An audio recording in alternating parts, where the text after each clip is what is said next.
Hello, hi everyone, જય શ્રી કૃષ્ણ. સ્વાગત છે ટેસ્ટી ફૂડ વિથ સિમીસ વ્લોગ. આજની રેસીપી છે આલુ પરોઠા. તો અહીંયા મેં 250 ગ્રામ બટેકા લીધા છે અને એને બાફીને વરાળ નીકળી જાય પછી છાલ ઉતારી લેવાની છે. અને બટેકા એવી રીતે બાફવાના છે કે બટેકામાં પાણી ચડી ના જાય.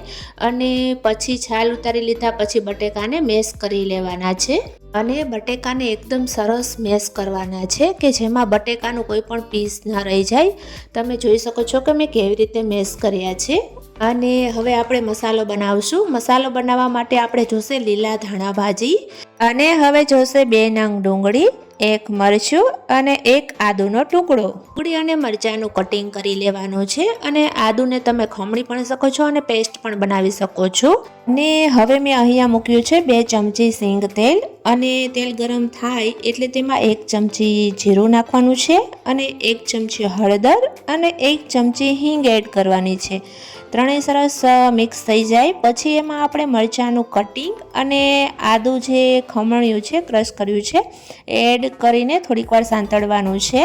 અને પછી આપણે કટિંગ કરેલી ડુંગળી એડ કરવાની છે અને આપણે એને ધીમા આંચ ઉપર સાંતળવાની છે. જ્યાં સુધી તે ગોલ્ડન બ્રાઉન કલરની ના થાય ત્યાં સુધી એને ધીમા આંચે સાંતળવાની છે. અને થોડીક વારે હલાવતા રહેવાનું જેથી તે કડાઈમાં નીચે બેસી ના જાય અને દાજી ના જાય.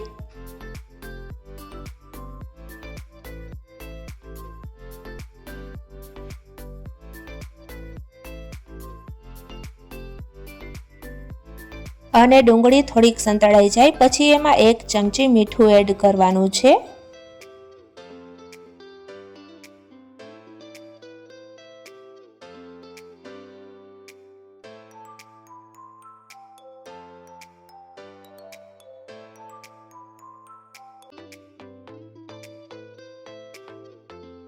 ડુંગળી છે એ ગોલ્ડન બ્રાઉન કલરની થઈ ગઈ છે.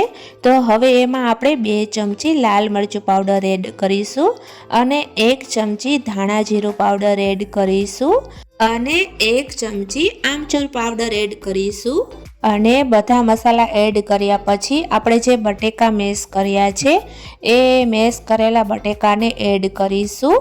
પછી એકદમ બધો મસાલો મિક્સ કરવાનો છે અને એકદમ હલાવતા રહેવાનું છે જ્યાં સુધી જે આપણે બટેકા મેશ કરેલા છે એમાં જે આપણે ડુંગળી ને મરચું ને આદુ ને મસાલો બનાવ્યો છે એ જે પ્રોપર ટેસ્ટ બેસી ના જાય ત્યાં સુધી તેને હલાવતા રહેવાનું છે.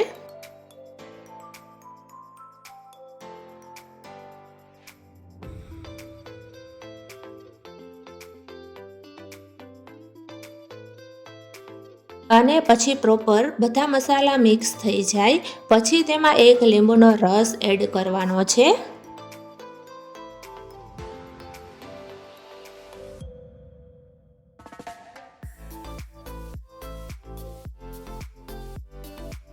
લીંબુનો રસ એડ કર્યા પછી મસાલાને પાછું મિક્સ કરવાનું છે અને આપણે લીલા ધાણા ભાજી એડ કરવાના છે અને મસાલામાં એકદમ સરસ મિક્સ કરવાના છે. આલુ પરોઠાનું સ્ટફિંગ છે એ તૈયાર છે. તો એ ગરમ છે અત્યારે, તો આપણે એને ઠંડુ કરવાનું છે અને હંમેશા આલુ પરોઠામાં ઠંડો થઈ જાય પછી જ મસાલો યુઝ કરવાનો છે સ્ટફિંગ માટે.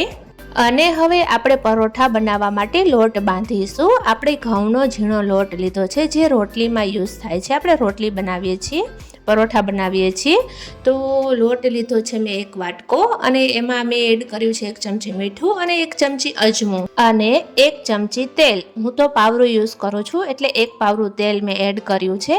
અને પછી સરસ લોટમાં બધું મિક્સ કરવાનું છે. એકદમ સરસ મિક્સ થઈ જવું જોઈએ અને મુઠ્ઠી વાળીને જોવાનું કે લોટ એકદમ આમ ભેગો થઈ જાય છે, મોણ લાગી ગયું છે કે નહીં.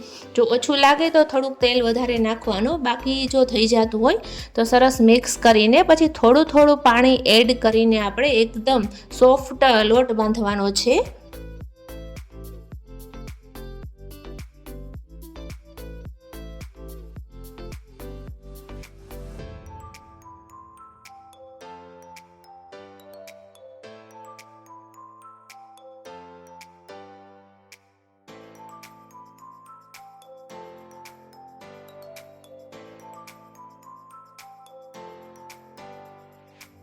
પછી લોટ બંધાઈ જાય એટલે એમાં પાછું 1 ચમચી 2 ચમચી તમને જેટલું મુજબ લાગે એ પ્રમાણે તેલ નાખીને લોટને મસળવાનો છે.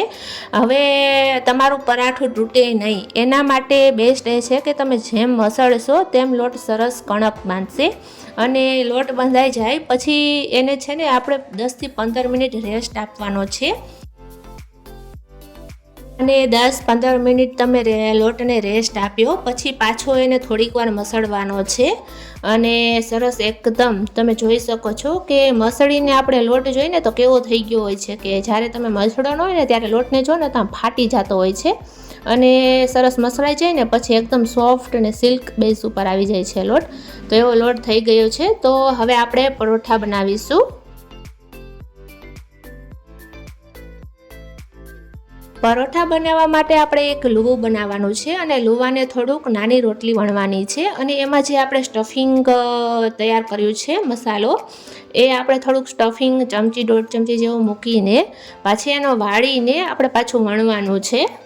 અને સ્ટફિંગ કેવી રીતે ભરવાનું છે તમે જોવો છો કે આપણે જે મેં સ્ટફિંગ બનાવ્યું છે એક નાની પરોઠું બનાવી અને એમાં સ્ટફિંગ મૂકીને એ શેપમાં તમારે ગોળ શેપમાં વાળવાનું છે. અને થોડુંક જે પરાઠાનો લોટ વધે એ કાપીને એને પાછું વાળી દેવાનું છે. અને થોડુંક દબાવવાનું છે જેથી ફરતી કોર કે મસાલો ફરતી કોર એડ થઈ જાય કે વચમાં જ ના રહે.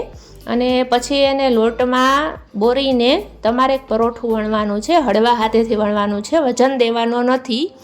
અને જો તમારે ચીપકતું હોય હાથમાં તો હાથમાં તમે તેલ લગાવી શકો છો અથવા કાં તો તમે લોટવાળા હાથ કરી શકો છો જેથી તમારા હાથમાં પરોઠું ચોટશે નહીં અને સરસ વણાશે.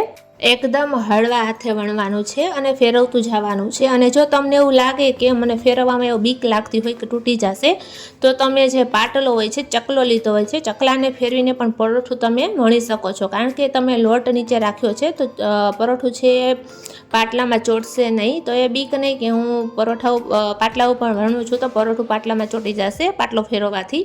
પણ નહીં, પાટલો ફેરવશો તો પણ ચોટશે નહીં. અને તમે જુઓ છો કે એવું સરસ પરોઠું વણાઈને તૈયાર થઈ ગયું છે. અને તમે આ રીતે સ્ટફિંગ અને લોટ બાંધશો તો તમારા પરોઠા તૂટશે નહીં, સરસ બનશે. અને ખાવામાં પણ એટલા ટેસ્ટી અને ચટાકેદાર મસ્ત લાગે છે. તમે સવારે ચા જોડે પણ ખાઈ શકો છો અને દહીં જોડે પણ આપણે બપોરે છે કે સાંજે છે આલુ પરોઠા ગમે ત્યારે ખાઈ શકીએ છીએ. અને હવે પરોઠું છે એને આપણે ધીમી આંચ ઉપર શેકવાનું છે. તવી ગરમ થાય એટલે પરોઠું એમાં એડ કરી દેવાનું છે, તેલ નાખવાનું નથી. અને એક બાજુ પરોઠું થોડુંક એવું શેકાય પછી એને ફેરવીને તેલ લગાવવાનું છે. અને પછી બીજી બાજુ શેકાય પછી બીજી બાજુ તેલ લગાવવાનું છે. અને બંને બાજુ જે પરોઠું શેકવાનું છે ધીમી આંચ ઉપર જ શેકવાનું છે જેથી તેની ડિઝાઇન પણ સરસ થશે અને પરોઠાનો ટેસ્ટ પણ જશે નહીં, ટેસ્ટ પણ સરસ આવશે. જો તમે આવી રીતે આલુ પરોઠા બનાવશો તો ચોક્કસ 100% તમારું આલુ પરોઠું છે એ ફાટશે પણ નહીં અને ટેસ્ટમાં પણ સરસ બનશે. તો આવી જ રીતે બધા આલુ પરોઠા બનાવી લેવાના છે. તો તૈયાર છે આલુ પરોઠા. તમને મારી રેસીપી કેવી લાગી એ કમેન્ટ કરીને ચોક્કસ જણાવજો. જ્યારે પણ હું આલુ પરોઠા બનાવું છું આલુ પરોઠા ઉપર સોસનું સ્માઇલિંગ કરીને મારી દીકરીને ખવડાવું છું અને એ સ્માઇલી જોઈને ફટાફટ આલુ પરોઠું ફિનિશ કરી જાય છે. અને તમે જોઈ શકો છો કે આલુ પરોઠા કેવા સરસ સોફ્ટ બન્યા છે અને સ્ટફિંગ પણ આખા આલુ પરોઠામાં થયું છે. આવી જ રીતે મારી ન્યૂ રેસીપી જોવા માટે મારી ચેનલને સબસ્ક્રાઈબ કરો, લાઈક કરો અને શેર કરો. Thank you.